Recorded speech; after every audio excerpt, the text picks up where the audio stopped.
Assalamualaikum warahmatullahi wabarakatuh. Perkenalkan, nama saya Tajul Anwar, Prodi Komunikasi dan Penyiaran Islam.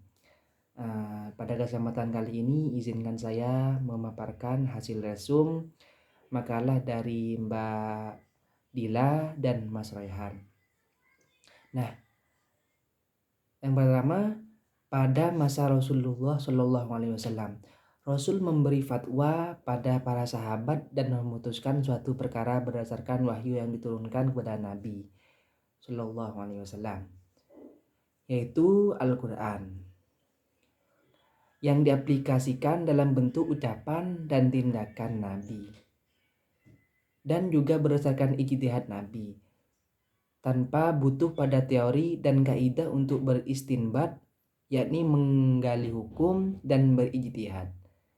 Nah, ini terjadi pada abad ke-1, sehingga pada masa ini ilmu usul fikih belum ada sebagai disiplin ilmu yang terangkum dalam sebuah buku yang tertulis.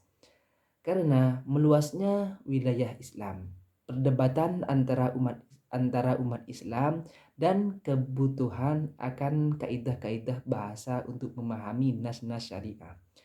Pembukaan ilmu usul fikih menjadi mendesak.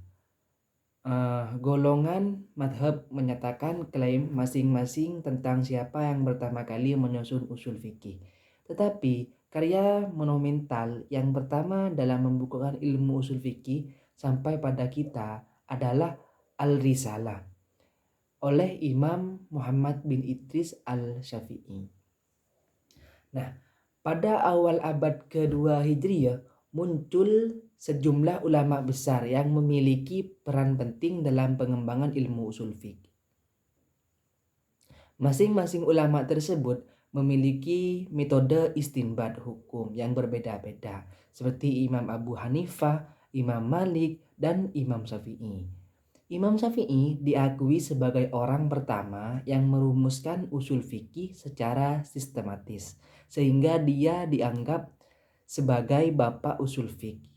Usul fikih lahir sebagai suatu teori hukum Islam, merupakan hasil rumusan Imam Syafi'i. Nah, teori usul fikih yang telah dirumuskan oleh Syafi'i secara sistematis itu dapat dilihat dalam karya monumental beliau, yaitu kitab Ar-Risalah, yang hingga sekarang tetap menjadi rujukan oleh para ahli hukum Islam dalam istinbat hukum. Nah, selanjutnya, sejarah usul fikih pasca kodifikasi ada 3 tahapan, yaitu pertama, tahap awal. Pada abad ini terjadi kebangkitan ilmiah dalam Islam di bawah pemerintahan Abbasiyah, yaitu berkembangnya bidang fikih yang pada gilirannya mendorong untuk disusunnya metode berpikir fikih yang disebut dengan usul fikih.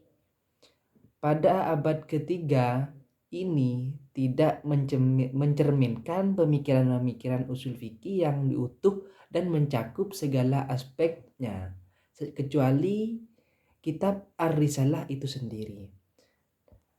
Kedua, tahap perkembangan pada masa ini. Meskipun terjadi kelemahan politik dinasti Abbasiyah, semangat keilmuan tetap berkembang. Pemikiran liberal Islam berbasis ijtihad mutlak berhenti, dan muncul fanatisme terhadap mazhab fikih. Perkembangan usul fikih ditandai dengan munculnya kitab-kitab usul fikih yang membahas secara utuh, serta pengaruh pemikiran filsafat, terutama dalam metode berpikir menurut ilmu mantik dalam ilmu usul fikih. Nah, terus yang ketiga, tahap penyempurnaan. Pada masa ini, periode penulisan usul fikih terpesat, yang diantaranya terdapat kitab-kitab yang menjadi kitab standar dalam pengkajian ilmu usul fikih. Selanjutnya, kelemahan politik di Baghdad yang ditandai dengan lahirnya beberapa daulah kecil. membawa arti bagi perkembangan peradaban dunia Islam hingga berdampak pada kemajuan di bidang ilmu usul fikih yang menyebabkan sebagian ulama memberikan perhatian khusus untuk mendalaminya. Antara lain yaitu Al-Bakilani,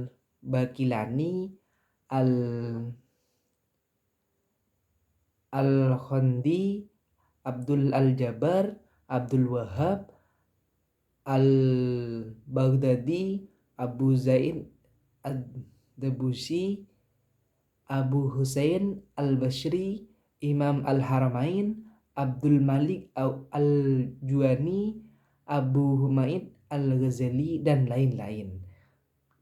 Perkembangan usul fikih melalui 3 tahapan tersebut menunjukkan pentingnya pengembangan pemikiran dan metodologi dalam memahami dan menjelaskan hukum Islam.